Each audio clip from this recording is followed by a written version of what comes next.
और आदिकालीन जो प्रमुख ग्रंथ हैं उनकी क्या काव्यगत विशेषताएं हैं, इस पर हमारी चर्चा हो चुकी थी। आदिकालीन रासो ग्रंथों की जो प्रमुख प्रवृत्तियां हैं वही आदिकालीन काव्य की प्रमुख प्रवृत्तियों के रूप में मानी जाती है। अब आदिकालीन जो रासो ग्रंथ है उनमें प्रमुख रासो ग्रंथ कौन कौन से हैं, ये हमारा अंतिम बिंदु है आदिकाल का। तो देखिए, रासो ग्रंथों में जो प्रमुख रासो ग्रंथ है उसमें पहला है बीसलदेव रासो।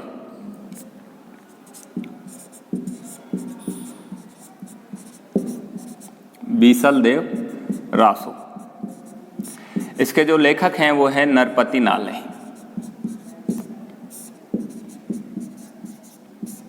नरपति नाले ने बीसलदेव रासो नाम का रासो ग्रंथ लिखा।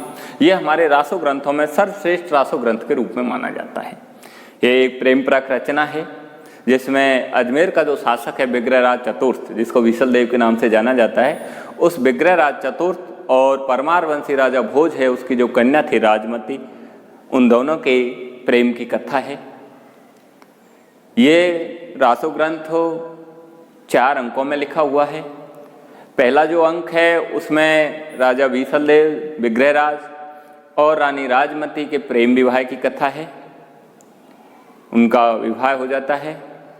विवाह होने के बाद दूसरा जो अंक है उसमें रानी के व्यंग से राजा रुष्ट हो जाता है और उस व्यंग से रुष्ट होकर के और 12 साल के लिए राजा उड़ीसा चला जाता है विग्रहराज।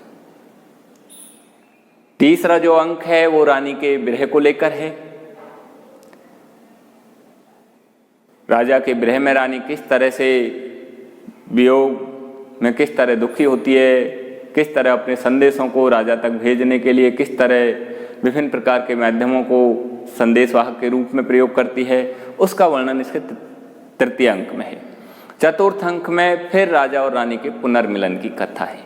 इस तरह बीसलदेव रासो एक प्रेम परक रचना है जिसमें श्रृंगार का वर्णन किया गया है और अधिकतर पूरा जो रासो ग्रंथ है उसमें अधिकतर जो तीसरा अंक है जो रानी के वियोग वृत्तांत को लेकर है वो अत्यधिक महत्वपूर्ण है। इस तरह का ये रासो ग्रंथ है। दूसरे जो रासो ग्रंथों की श्रेणी में दूसरा जो ग्रंथ है वो है पृथ्वीराज रासो। पृथ्वीराज रासो जो आपके सिलेबस में भी है, आपके सिलेबस में भी इसके 8 पद दिए हुए हैं। पृथ्वीराज रासो जिसके जो लेखक हैं वो हैं चंद्रवरदाई। अब ये देखिए, पृथ्वीराज रासो है ये वीरता परक ग्रंथ है। इसमें युद्ध और लड़ाई का वर्णन है पृथ्वीराज रासो में, और ऐसा कहते हैं कि पृथ्वीराज और चंद्रवरदाई ये दोस्त भी थे और सेवक और स्वामी भी थे। चंद्रवरदाई है वो युद्ध भूमि में शासक के साथ रहते थे और शासक के साथ रह करके और उसकी युद्ध, उसकी वीरता, उसकी शौर्य में काव्य रचना करते थे। आवश्यकता पड़ने पर वो तलवार भी चलाते थे। तो इस तरह पृथ्वीराज रासो है वो एक वीरता परक ग्रंथ है। इसमें युद्ध और वीरता का वर्णन है। आपके सिलेबस में है, आप पढ़ोगे। श्रृंगारिक वर्णन भी है। आपने देखा होगा आपके उसमें सिलेबस में है, पद्मावती है वो, उसके श्रृंगारिक जो वर्णन है वो भी किया गया है। मध्यम कला, सचिवान कला, 1600 बन्नी, तो कहीं कहीं श्रृंगारिक वर्णन है, बाकी अधिकतर इसमें युद्ध और वीरता का वर्णन है। अगला जो रासो ग्रंथ है वो है तीसरा परमाल रासो।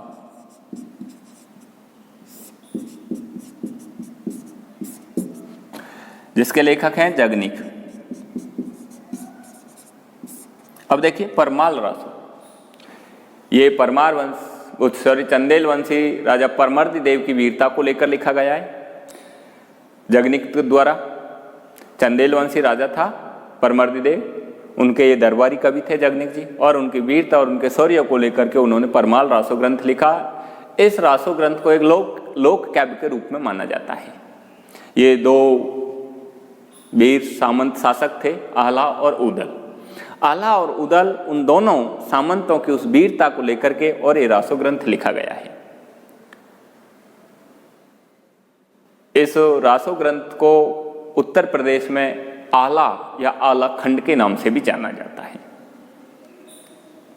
अगला जो रासो ग्रंथों की श्रेणी में अगला है वो है विजयपाल रासो।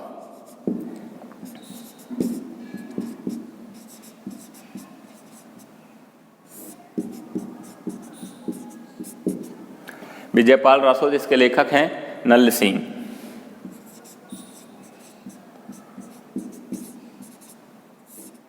ये देखिए, ये भी युद्ध और वीरता को लेकर लिखा हुआ ग्रंथ है। राजा विजयपाल के दरबारी कवि थे नल सिंह, उन्होंने राजा विजयपाल की वीरता में ग्रंथ लिखा है। विजयपाल ये हमारे करौली के शासक थे और उन करौली के शासक विजयपाल की उस वीरता को लेकर के ये ग्रंथ लिखा हुआ है।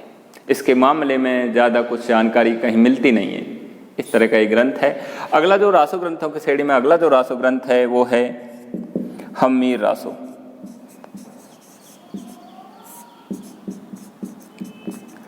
हम्मीर रासो, जिसके लेखक हैं सारंगधर।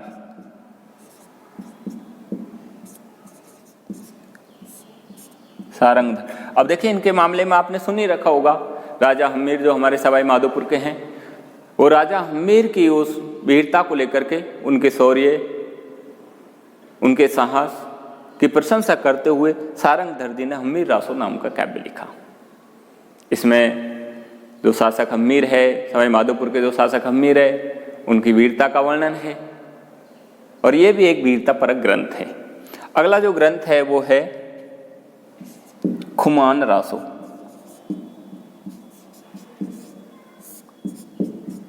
रासो ग्रंथों की श्रेणी में अगला जो ग्रंथ है वो है खुमान रासो। खुमान ये हमारे अजमेर के जो शासक हैं खुमान द्वितीय, उनकी वीरता को लेकर है खुमान रासो, जिसके लेखक दलपत विजय हैं।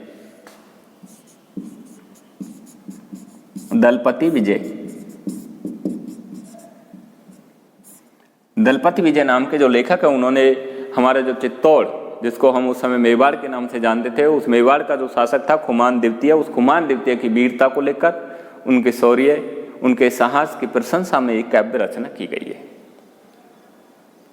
इस रासो ग्रंथ के मामले में ऐसा कहा जाता है कि इस रासो ग्रंथ में वस्तु वर्णन की बहुत ज़्यादा अधिकता है।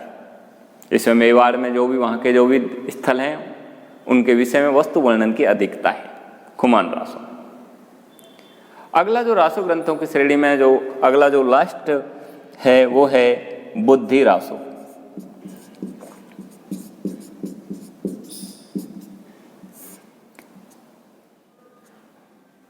बुद्धि रासो नाम का रासो ग्रंथ है, जो चंदवरदाई जी के जो पुत्र हैं कवि जल्लन के द्वारा लिखा हुआ ग्रंथ है। इस ग्रंथ के मामले में ज़्यादा कुछ जानकारी नहीं मिलती है। कवि जल्लन जो चंदवरदाई जी के पुत्र थे, उनके द्वारा ये लिखा हुआ रासो ग्रंथ है बुद्धि रासो। इस तरह रासो ग्रंथों की श्रेणी में हमारे ये प्रमुख रासो ग्रंथ हैं और इनके ये प्रमुख ग्रंथकार हैं। जो आपके 1 नंबर का क्वेश्चन पूछा जाता है, उस 1 नंबर के क्वेश्चन में आपके या तो कोई रासो ग्रंथ का नाम दे देंगे, उसके ग्रंथकार का नाम पूछ लेंगे, या ग्रंथकार का नाम देकर के उसके द्वारा रचित ग्रंथ का नाम पूछ सकते हैं। तो आपको इन बातों का ध्यान रखना पड़ेगा। इसके अलावा आदिकाल में जो रासो ग्रंथ लिखे गए थे, इनके अलावा मैंने आपको बताया कि राज साहित्य भी लिखा गया था, लेकिन हमारे जो आदिकालीन राज ग्रंथ हैं उनमें उन राज साहित्य के, जिनमें जैन धर्म के जो तीर्थंकर है, जो महापुरुष हैं, चरित्र नायक हैं, उनके चरित्र का वर्णन किया गया, उनके उपदेशों का वर्णन किया गया, जो हमारे आदिकालीन साहित्य से उनको संबंधित नहीं माना गया। हाँ, कुछ फुटकर रचनाएं भी लिखी गई थी आदिकाल में। इन रासो ग्रंथों के अलावा कुछ फुटकर रचनाएं भी लिखी गई थी, जिनमें प्रमुख रूप से उन फुटकर रचनाओं में 3-4 रचनाओं को माना जाता है, जिनमें कौन कौन सी हैं जो आपको मैं बता देता हूँ। देखिए, कुछ फुटकर रचनाएं लिखी गई, जिनमें सबसे पहले तो है खुसरो की पहेलियां। खुसरो की पहेलियां अमीर खुसरो द्वारा लिखी गई थी। खुसरो की पहेलियां कुछ फुटकर ग्रंथों में है, रासो ग्रंथों के अलावा है। खुसरो की पहेलियां जो अमीर खुसरो द्वारा लिखी गई थी, अमीर खुसरो नाम का लेखक था और उसके द्वारा खुसरो की पहेलियां नामक रचना लिखी गई थी। दूसरी जो फुटकर ग्रंथों में है वो है ढोला मारूरा दोहा। ढोला मारूरा दोहा, ये देखिए एक प्रेम परक रचना है और इसमें राजा ढोला और मारवाड़ी, राजा ढोला और मारवाड़ी की प्रेम कथा को लेकर है।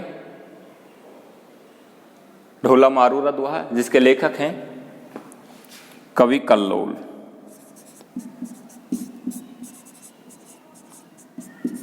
कवि कल्लोल, कहीं कुशल लाभ भी लिख देते हैं इनका नाम, कुशल लाभ। इनके द्वारा ये ढोला मारूरा लिखा गया था। ऐसा कहते हैं कि लिखने वाला जो था वो तो कवि कल्लोल ही था, लेकिन कुशल लाल ने भी इसमें कुछ और पद या दोहे इसमें और सम्मिलित कर दिए थे, इसलिए इन दोनों को इसके लेखक के रूप में माना जाता है। ढोला और मारवाड़ी की प्रेम कथा को लेकर है। अगला जो ग्रंथ था वो था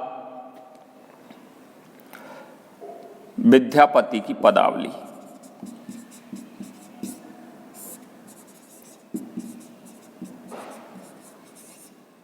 विद्यापति की पदावली जिसके लेखक थे कवि विद्यापति, मैथिली भाषा में लिखी हुई थी विद्यापति जी के द्वारा, और ये भी एक श्रृंगारिक रचना के रूप में मानी जाती है, जिसमें नायिका के रूप में राधा को और नायक के रूप में भगवान श्री कृष्ण को माना गया है, और इस तरह ये एक श्रृंगारिक प्रेम परक रचना के रूप में है। अगली जो रचना थी वो थी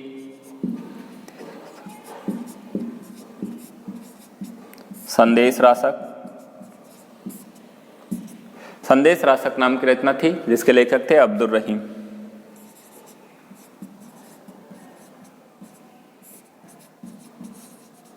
अब्दुल रहीम।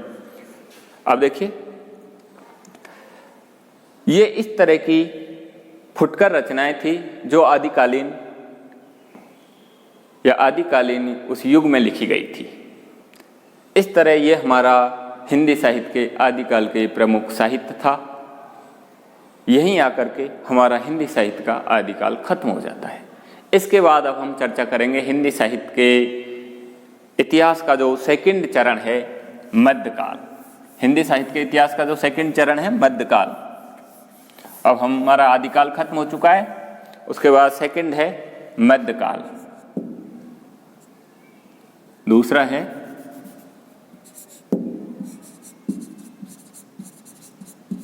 मध्यकाल, हिंदी साहित्य के इतिहास का मध्यकाल। अब देखिए, ये जो मध्यकाल है ये वैचारिक संपन्नता और कला वैभव का युग है। हिंदी साहित्य के इतिहास का मध्यकाल है वो वैचारिक संपन्नता। यहाँ आकर के हमारे विचारों में और ज़्यादा संपन्न हो गए थे। जो साहित्य राजा महाराजाओं के युद्ध और वीरता को लेकर लिखा जा रहा था, वहाँ से वो साहित्य का विषय हट गया था। अब हमारे विचार और ज़्यादा संपन्न हो गए थे। तो ये जो युग है वो वैचारिक संपन्नता और कला वैभव का युग है। यहाँ आकर के साहित्य में और ज़्यादा कुछ कलाकारी, कुछ वैभव दिखाया। तो हिंदी साहित्य के इतिहास का जो मध्यकाल है वो वैचारिक संपन्नता एवं कला वैभव का काल माना जाता है। इस मध्यकाल को हमारे हिंदी साहित्य के जो इतिहासकार हैं उन्होंने इसको दो भागों में परिवर्तित कर दिया था, दो भागों में बांट दिया था। एक था पूर्व मध्यकाल और दूसरा था उत्तर मध्यकाल।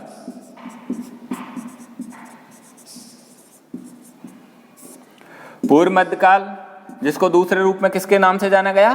भक्ति काल। उत्तर मध्यकाल जिसको दूसरे रूप में रीति काल के नाम से जाना गया। मध्यकाल जिसकी समय सीमा थी 1375 विक्रम संवत से 1900 विक्रम संवत, 1900 विक्रम संवत तक था मध्यकाल। इसके दो पार्ट हो गए। पूर्व मध्यकाल जिसको भक्ति काल नाम दिया, जिसकी समय सीमा थी 1375 विक्रम संवत से 1700 विक्रम संवत। दूसरा इसका जो पार्ट था वो उत्तर मध्यकाल नाम से जाना गया। उत्तर मध्यकाल जिसको दूसरे नाम से रीतिकाल के नाम से जाना गया। रीतिकाल जिसकी समय सीमा थी 1700 विक्रम संवत से 1900 विक्रम संवत तक। अब देखिए, पूर्व मध्यकाल भक्ति काल जो वैचारिक संपन्नता का काल था, रीतिकाल उत्तर मध्यकाल जो कला वैभव का काल था। यहाँ आकर के हमारे साहित्य में कलाकारी की गई थी, यहाँ आकर के हमारे विचारों में संपन्नता गई थी। तो इस तरह हिंदी साहित्य का जो मध्यकाल है वो वैचारिक संपन्नता एवं कला वैभव का युग रहा है। अब चर्चा करते हैं हम भक्ति काल पर। सबसे पहले हम चर्चा करेंगे भक्ति काल पे कि इसको भक्ति काल नाम क्यों दिया गया, भक्ति का कहाँ से उद्भव और विकास हुआ था। अगर हम भक्ति के उद्भव और विकास के मामले में किन किन इतिहासकारों ने किस तरह के तर्क दिए थे और आगे जाकर के भक्ति के उद्भव का क्या कारण था, इस पर हम चर्चा आपसे अगले वीडियो में करेंगे। धन्यवाद। अब हमारा चलेगा आगे हिंदी साहित्य के इतिहास का भक्ति काल।